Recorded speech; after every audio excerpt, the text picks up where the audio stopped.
After the New Year's celebration, Parry feels quiet, but something is on his mind. He looks toward the city and remembers someone he once helped. With a flap of his wings, Parry flies back across the sky.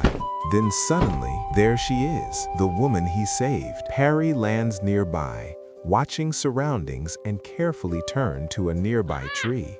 The lady saw him and they finally meet again. She came closer, the woman looks up, and their eyes meet again. She smiles and waves. Parry chirps proudly, like, "Yep, that was me." She thanks him once more. Parry bows, feeling warm inside. With a happy heart, Parry flies away, knowing even small heroes matter.